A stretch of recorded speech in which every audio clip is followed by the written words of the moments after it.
right now, Drew. The AI bubble is going to burst. Berkshire Hathaway has the most cash it ever has on hand. Is that like an indicator that, if the most successful investor is like, I'm going to take a step back for a second? He is sending you a signal that bad things are going to happen to the stock market in the short term.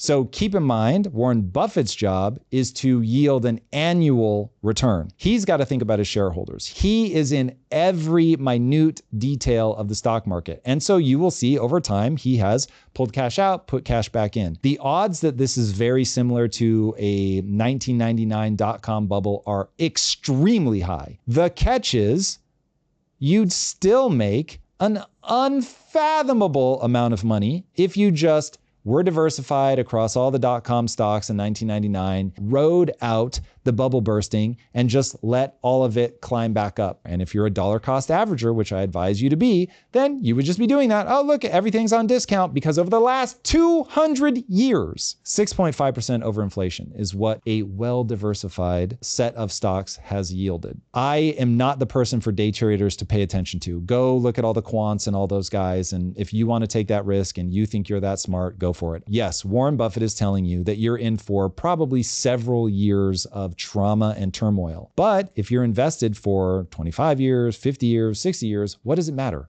All of these blips are going to come and go. Understand the nature of the thing and you will be fine.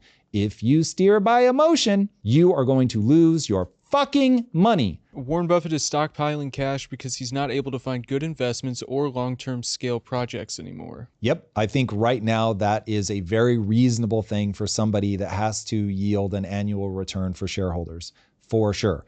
Now, just keep in mind, he has done this before. This might be the time where he's done it. It's 20% bigger than he's ever done it. But he's done this many times before where he doesn't think there's any deals in the market. He sees instability here, there, or somewhere. Just be careful. If you're not Warren Buffett and you are not spending every day reading shareholder reports and all of that stuff, the odds that you're able to do what he does and get the returns that he's going to get are zero. Far better to play the game that's worked for 200 years for the average person, which is just stay in the market. Don't put money in there that you need to touch in the next 25 years. Don't put your grocery money there. Make sure that you have plenty of money in cash.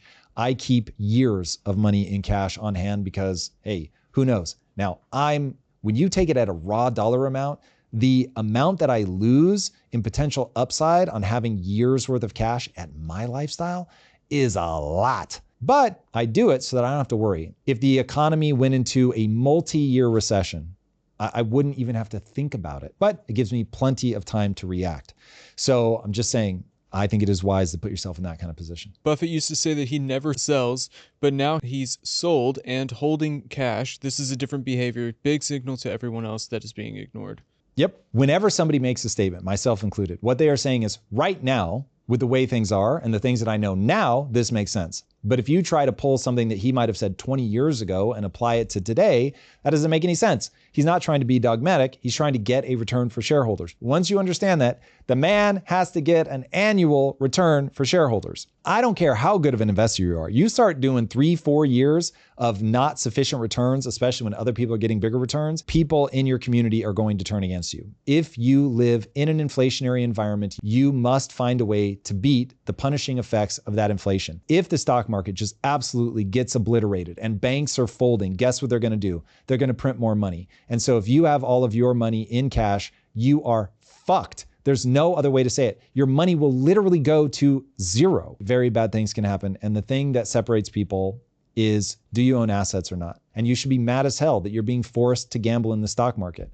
But you have to gamble because the reaction to every bad thing in the market is going to be to print money. When you really just get to the raw mechanism of how this works and why, unfortunately, everybody is forced to gamble in the stock market, you will understand.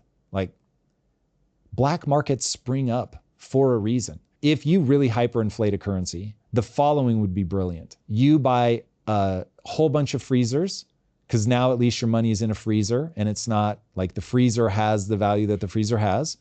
And then you go to the grocery store and you buy a bunch of things that you can freeze, and then you sell it to people and you change the price every hour. That would be a brilliant use of capital. What isn't a brilliant use of capital is leaving it in the bank, is investing in assets when you need the money right now. These are all terrible fucking ideas. If we actually hyperinflate the US dollar. My advice to people is not going to be, hey, keep dollar cost averaging into the stock market. It's going to be like, okay, what can you do right now to make sure that your family can eat? Buffett is in a different place. He's going to react differently because A's got asymmetric knowledge. He's like 170. So he's going to have a different lens on life. He's already trying to pass the baton to the next person. So it's like all of that is going to influence. It is a data point. It is a data point to read well. It is a data point that tells me the stock market is not going to be a great place to be in the short term. We've got a counter argument. Tom, you're missing the biggest piece. The yield curve inversion, Buffett pulling billions, and asset prices at inflated highs. These aren't random. They're the classic setup for a crash. You say invest in assets, but doing that before what could be the worst crash in 90 years would be unrecoverable.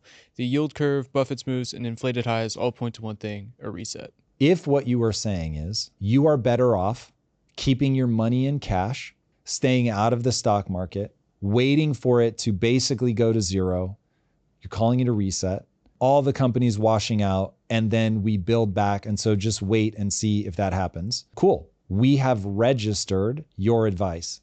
It is fucking terrible advice. My advice is very simple. Don't put money into the stock market that you need back in less than 10 years for sure. Probably 25 is the right way to think about it. If that happens, money printer, go burr so hard, so fast, you will hyperinflate the currency. It will be the death of America as we know it. So I don't know what you're actually advising people to do. Live below your means. You must be in assets in an inflationary environment. Don't put money in that you need right away. Make sure that you always have cash on hand. Be nimble enough that if things really do go to hell in a handbasket, that you have a plan. If America shows signs of collapse like that, I'm on the first private flight to Abu Dhabi. It just is.